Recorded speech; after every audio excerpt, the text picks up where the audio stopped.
Okay, welcome back. So what we're going to cover now is grouping and zeroing. Now, it's very important that you understand the principles of the grouping of a shot before we even move on to the zeroing. So the idea of grouping is to form a number of shots, and we take the center of those shots, we apply that onto the target. Now, there's some things we need to know, and it's these. So the first thing is your point of aim, POA, point of aim.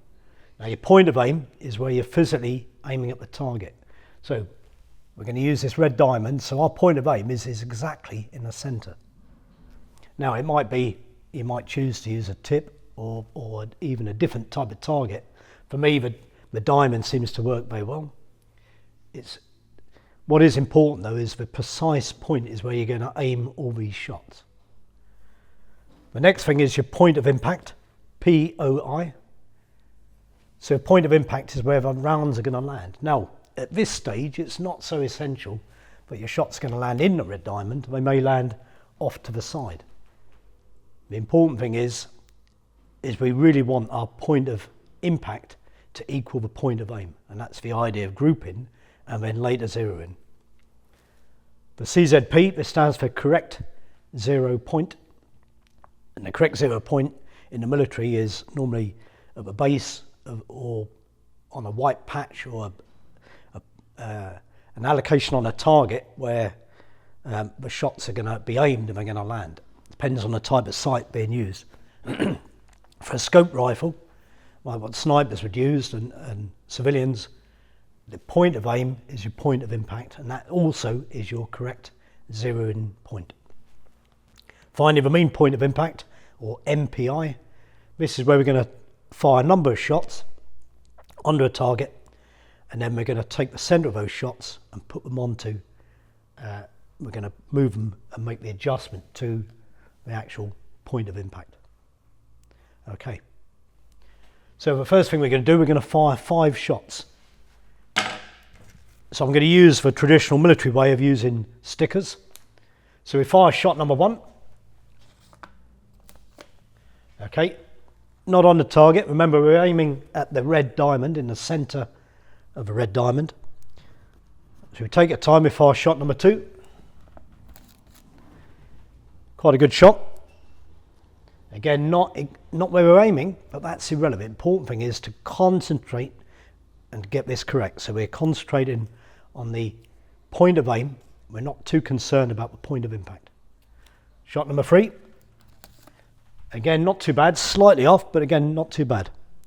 Shot number 4, central. And shot number 5, fairly central. So that is a good group. This is what you're trying to achieve. Now, the point is here, we need that to be there.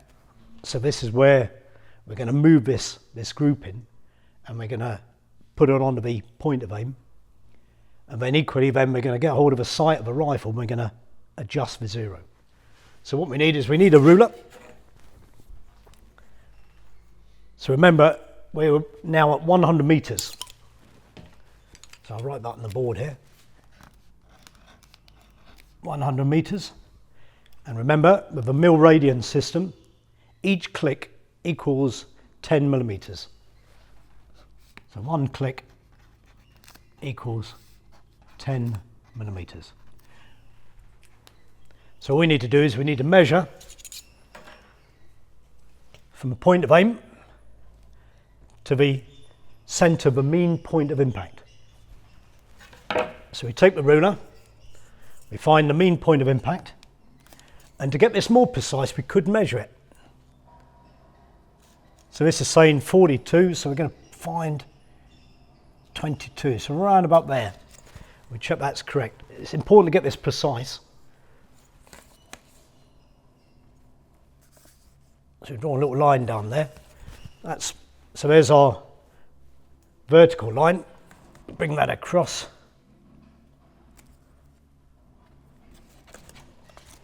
So now we can do the measurements. Okay, so we need to come left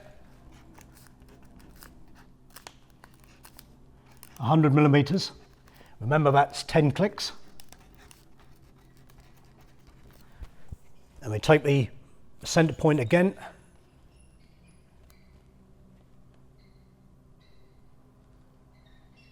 Okay, so we need to come up 110 millimeters. Again, remember, each click is 10 millimeters, so that's 11 clicks. Okay, and that's how we do that. And you've got to have that amount of precision to get that right. So you need a ruler. You need to carefully measure and know the size of your aiming patches or what you're going to aim at. And then we make the adjustments. Now on an MRA, it's 7 millimeters. So again, you need to know that information. So each click would give you roughly 7 millimeters for your adjustment.